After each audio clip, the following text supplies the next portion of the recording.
That is where men like you belong. Reed, on the floor.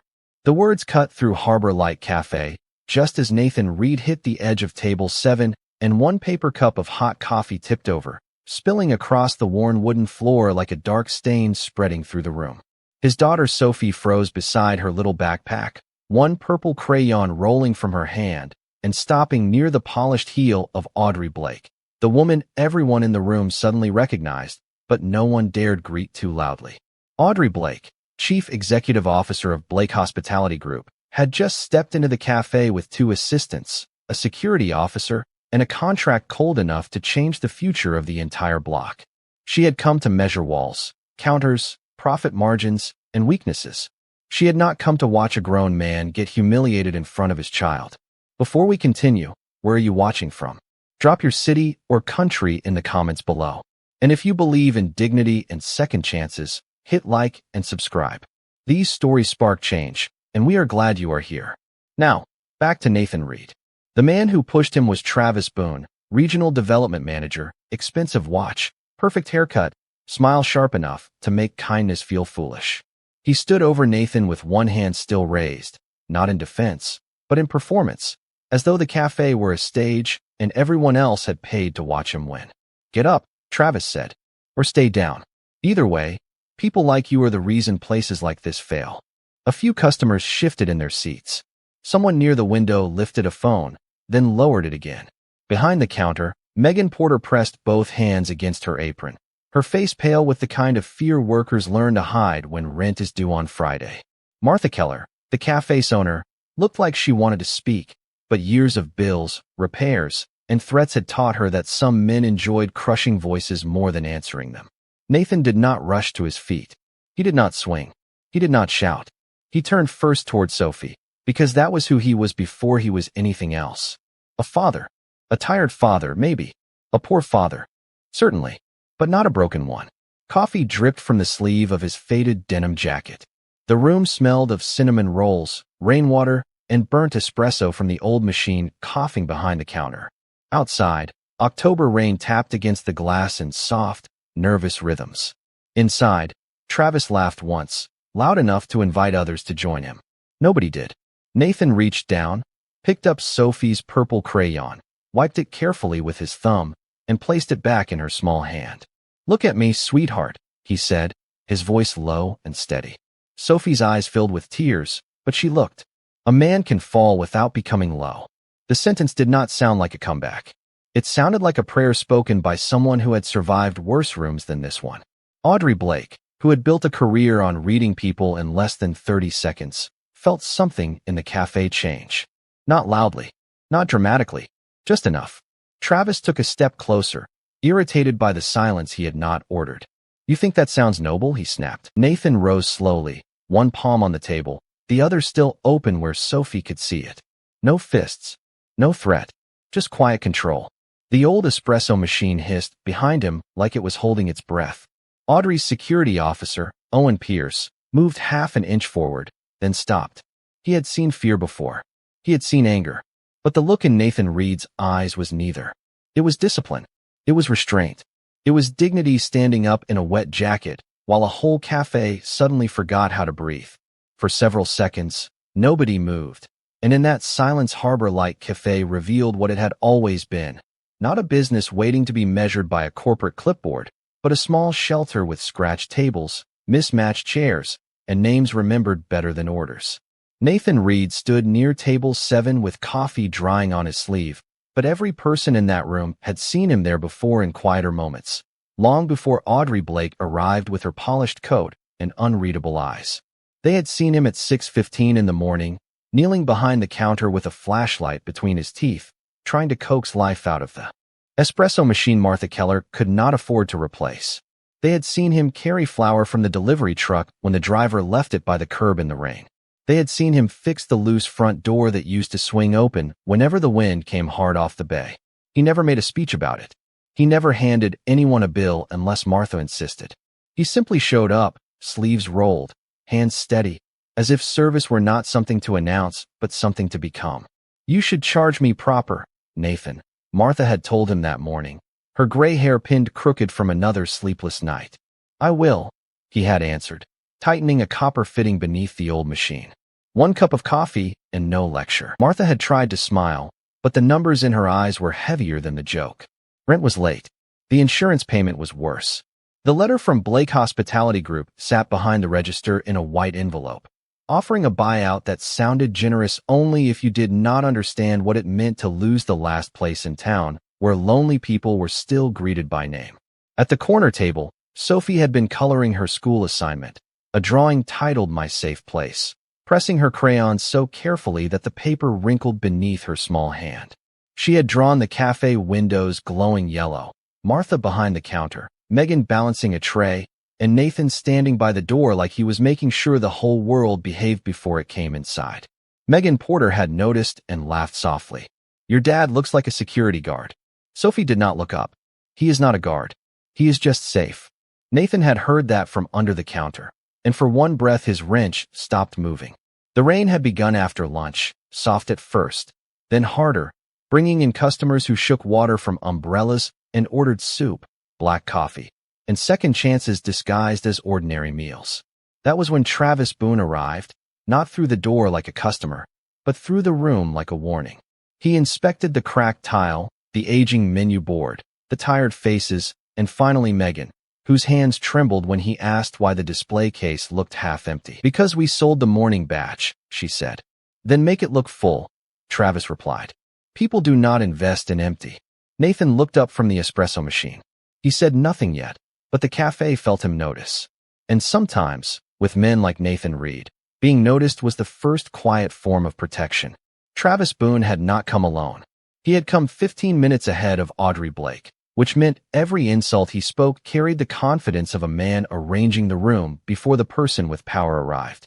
He walked past the counter, tapped one finger against the old pastry case, and smiled at Martha as though her whole life were an inconvenience on his schedule. This is exactly what I told corporate, he said. Sentimental, outdated, inefficient. Martha folded her hands in front of her apron.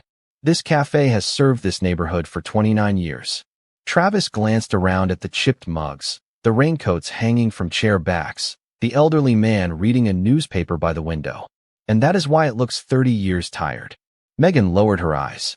Nathan rose from behind the espresso machine with a small screwdriver in one hand, grease along his knuckles, and the quiet expression of a man measuring whether a word would help or only feed the fire. Travis saw him and smirked. Still playing repairman Reed? I thought Martha had standards. Nathan set the screwdriver on a folded towel. The machine needed a new seal. The whole place needs a new owner. The front bell chimed before anyone could answer, and the cafe seemed to inhale all at once. Audrey Blake stepped inside with rain shining on the shoulders of her cream-colored coat, her dark blonde hair pinned smooth, her face calm in the way expensive boardrooms teach people to be calm. 2 assistants followed with tablets. Owen Pierce came last, broad-shouldered, watchful, holding the door just long enough for the wind to push in the smell of wet pavement and fallen leaves. Travis changed instantly. His back straightened. His voice warmed. His cruelty put on a suit. Ms. Blake, he said, crossing the room. Welcome to Harbor Light. I apologize for the condition. As you can see, the property has potential, but the current operation is struggling. Audrey did not smile. She scanned the cafe like a woman trained to find weakness in silence. Her eyes touched the water stain on the ceiling, the uneven floorboard near the counter, the tired register, then Nathan's worn jacket and work boots. To her, in that first narrow glance, he looked like part of the decay Travis had described in his reports. Another local problem, another emotional complication, another man with sad eyes standing between progress and profit. Sophie watched Audrey from the corner table, her purple crayon hovering above the page. Audrey noticed the child staring, and, perhaps because children were harder to read than contracts, she stepped closer. What are you drawing? Sophie turned the paper slightly. It showed the cafe in bright yellow, but Audrey herself stood near the door with a crown cracked down the middle. One assistant gave an awkward little cough. Audrey's eyebrows lifted. Is that supposed to be me? Sophie nodded. Nathan said gently, Sophie. But Audrey raised one hand, not offended, only curious. Why is the crown broken? Sophie looked at the drawing, then at Audrey's perfect coat, perfect posture, perfect loneliness. Because pretty things can still look lonely. For the first time since she entered, Audrey Blake had no immediate answer. Audrey Blake looked at Sophie's drawing longer than anyone expected, and for a moment the cafe held a strange, fragile grace, as if one child's honest sentence had placed a hand on the shoulder of a woman who had forgotten she was allowed to be human. Then Travis Boone laughed. Not loudly at first, just enough to break the spell. "Kids say the funniest things," he said, stepping between Audrey and the table as if blocking sunlight from reaching a seat. "Her father lets her spend too much time around adult problems." Nathan's face did not change, but his eyes moved from Travis to Sophie, and Sophie quietly pulled her drawing closer to her chest. Audrey noticed that. She also noticed how Travis smiled at her, but frightened everyone else. The old espresso machine gave a tired hiss behind the counter, and Megan Porter turned too quickly. With a tray of fresh coffee cups, one saucer slipped, tapped the counter, and rolled to the floor without breaking. It was a small mistake, the kind that happens in every cafe in America before the lunch rush is over. Travis made it sound like a crime. "Unbelievable," he snapped. Megan bent down at once. "I am sorry. I will get it." "Do not apologize to the floor," Travis said. "Apologize to Ms. Blake. She is here to decide whether this place deserves saving, and you are showing her exactly why it does not." Megan stood slowly, her cheeks burning. The customers looked away in that painful way good people sometimes do when they are ashamed of their own fear. Martha opened her mouth. Travis pointed at her without even turning. "Do not. You have done enough by hiring people who panic over dishes." Megan swallowed hard and faced Audrey. "Ms. Blake, I am sorry." Her voice trembled on the last word. Nathan stepped forward then, not fast, not dramatic, just one quiet step that placed him beside Megan instead of behind her. "She did not drop the saucer," he said. Travis turned, delighted to have the target he preferred. "Excuse me. The counter edge is uneven," Nathan said, tapping the warped wood lightly with 2 fingers. "I told you that yesterday when you leaned on it and cracked the brace." Travis's smile thinned. "Careful, Reed." Nathan picked up the saucer, wiped it with a clean towel, and set it gently near the sink. Truth does not become disrespect just because it arrives from someone you look down on. The cafe went very still. 3 short breaths passed. Megan looked at Nathan. Martha looked at the floor. Audrey looked at Travis. Outside, rain streaked down the windows like silver threads, and the yellow light above the counter flickered once, making the room feel older, smaller, more honest. Travis stepped close enough that his expensive cologne covered the smell of coffee. "You think this is your moment?" he said. "No," Nathan answered. "I think it is hers." He nodded toward Megan. "Let her work." That was all. No insult. No challenge. No performance.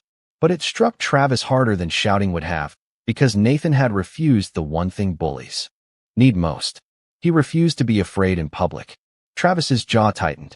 He looked toward Audrey, then the assistants, then the phones half raised around the room, and pride made the decision wisdom would not. "Men like you always want to play noble," he said, and with one sharp motion, he shoved Nathan back into table 7. The coffee cup tipped. Sophie gasped. Megan covered her mouth. Audrey's assistant took one step backward.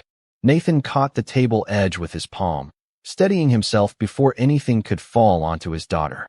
For a heartbeat, the world narrowed to the scrape of chair legs, the drip of coffee, and Sophie's purple crayon rolling across the floor. Then Nathan looked at the crayon, picked it up first, and placed it back in his daughter's hand, because even in humiliation, he knew what mattered most.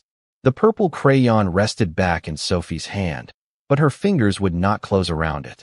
She stared at Nathan as if the whole world had tilted, and only his voice could make it level again. Travis Boone stood a few feet away, breathing through his nose, waiting for the anger that never came. That was what unsettled him most. He had shoved men before with words, with pressure, with titles, with the invisible weight of someone who believed the room belonged to him. Most people either shrank or snapped. Nathan Reed did neither. He rose slowly, coffee staining one sleeve, his face calm, his eyes clear, his palms open where Sophie could see them. "It is all right," he said softly. "No one is hurt." Travis scoffed. "That is right. No one is hurt. So maybe stop acting like a saint." Nathan did not look at him yet. He looked at Megan, who was frozen near the counter. "Are you okay?" Megan nodded, but her chin trembled. He looked at Martha. Did the hot coffee reach your shoes? Martha shook her head. Then he looked at Sophie. Breathe with me, sweetheart. In through the nose, out slow. Audrey Blake watched the sequence with an expression she could not hide anymore. Nathan had checked on everyone in the room before himself. Not because cameras were raised. Not because she was there. Because that was the order of his soul. Travis noticed Audrey watching. Nathan, and jealousy flashed across his face like a match struck in a dark room. Enough, he said, stepping forward.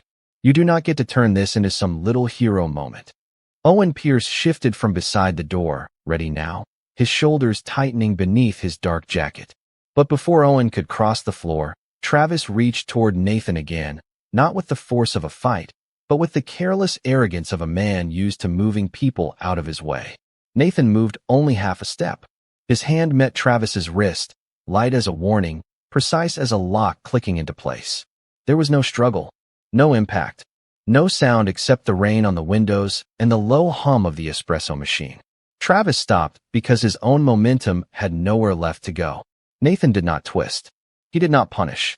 He simply guided Travis's hand down and away, the way someone might close a door before a child saw what stood behind it. Please do not do that again, Nathan said. His voice was quiet, but it carried to every corner of the cafe. Travis blinked, confused by the absence of pain, the absence of drama, the terrible embarrassment of being controlled without being attacked. Nathan released him immediately and stepped back, palms open again. Owen Pierce did not move now. His eyes had changed. He had seen men trained to intimidate, men trained to win, men trained to hurt. This was different. This was restraint built from discipline, the kind of control that usually came from years of learning how not to use power unless there was no other choice.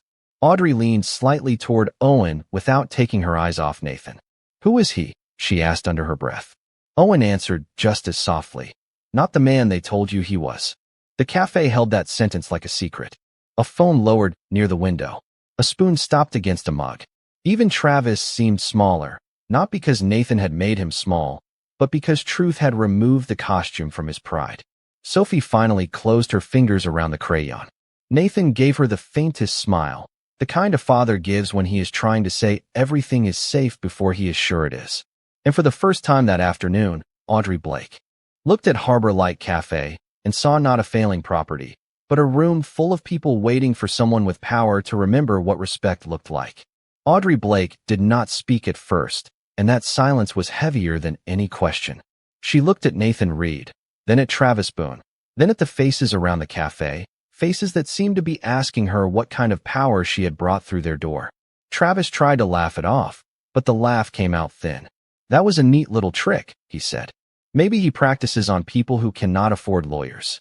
Nathan's eyes flicked toward Sophie, and the warning in them was not anger. It was a boundary. Do not bring my daughter into this. Then maybe do not raise her in a failing cafe, Travis snapped. Sophie flinched, and that small movement did what no argument had done. It pulled something brave from inside her. She slid off her chair, clutching her drawing notebook to her chest, and walked toward Audrey with steps so careful the room seemed to count them. Nathan turned. Sophie, sweetheart, you do not have to. But she kept walking. Her sneakers squeaked softly on the wet floor where coffee had spilled. She stopped in front of Audrey and held up the notebook with both hands. My daddy is not what he says. Audrey lowered herself slightly, not enough to look childish, just enough to meet Sophie without making her feel small. What do you want me to see? Sophie opened to the first page.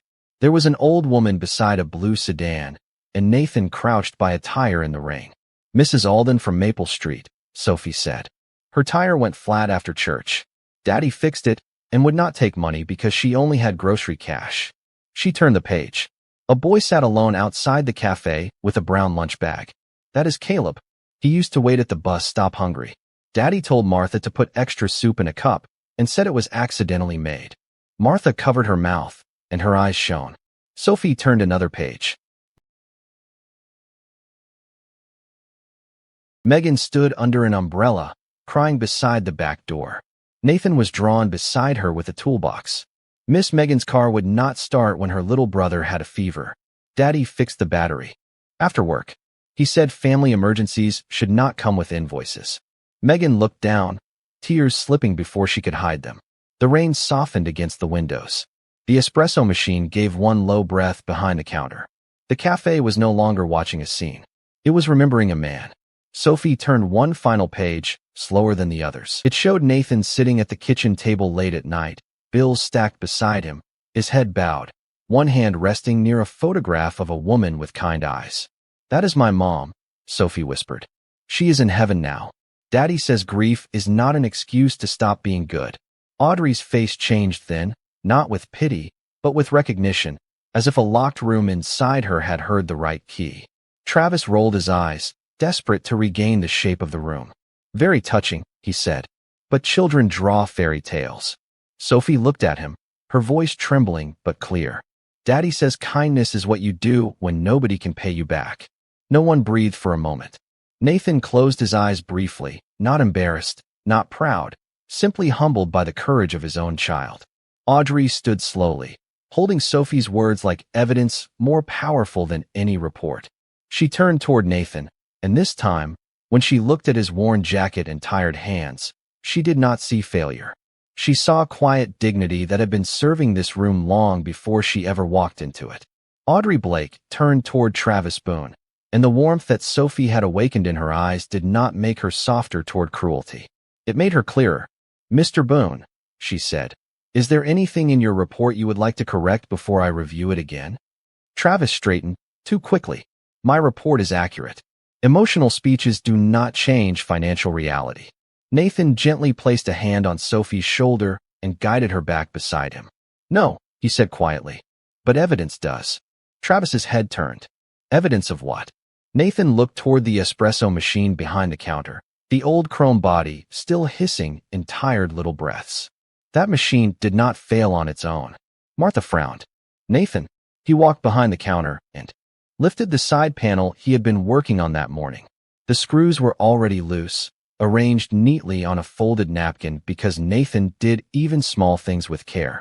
Inside, a black power line hung with a clean slice across its insulation. Not worn, not frayed, cut. The room leaned toward the truth before anyone said its name. Megan whispered, "That is why it kept shorting out." Travis scoffed. "Old equipment breaks. That is what old equipment does." Nathan did not answer him. He reached into his jacket pocket and pulled out a small memory card sealed in a clear plastic sleeve. "The wiring looked wrong when I opened it at 6:30 this morning," he said. "So I checked the service camera Martha forgot she had installed above the bakery shelf last winter." Martha blinked through tears. "The one my nephew set up?" Nathan nodded. It was not connected to the internet anymore, but it was still recording locally. Travis's face lost a shade of color, but he recovered with a practiced smile. "This is ridiculous. He is a handyman pretending to be an investigator." Owen Pierce stepped forward at last, his voice calm and official without needing a badge. "Then you should not mind if we watch it." Audrey held out her hand. "Play it." One of her assistants connected the memory card to a tablet and mirrored it to the small screen above the counter, the one usually used for daily specials and community announcements. For a moment, there was only grainy gray footage of the empty cafe before sunrise. Then Travis appeared. Not polished, not charming, not smiling for corporate. He moved behind the counter, looked over his shoulder, and opened the espresso machine panel with a key Martha had never given him. Megan covered her mouth. Martha whispered, "Lord, have mercy." On the screen, Travis clipped the wire, closed the panel, and pulled out his phone. His voice came through thin but clear. "By tonight, Blake will see a failing cafe full of desperate people. We scare them low enough, they sell low enough." Audrey did not move. The footage continued. Travis laughed into the call. "Do not worry. I will clean out the whole block. Audrey wants numbers, not sob stories." The words landed harder than thunder because they had used her name as a weapon.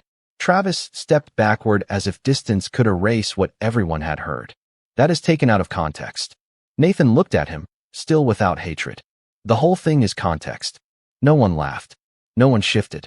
Even the rain seemed quieter. Audrey's assistant stopped typing. Owen's jaw tightened. A customer near the window slowly lowered his coffee cup without drinking. This was the second silence of the afternoon, but it was not the silence of shock anymore. It was the silence that comes when truth walks into a room and every lie suddenly has nowhere to stand. Audrey Blake stared at the frozen image on the screen, at Travis Boone standing inside Harbor Light Cafe before dawn with wire cutters in his hand and her name in his mouth, and for the first time that afternoon, the power in the room stopped belonging to the loudest person. It belonged to the truth. Travis lifted both hands with a nervous little laugh. Audrey, come on. You know how these projects work. People resist change. Sometimes you have to create urgency.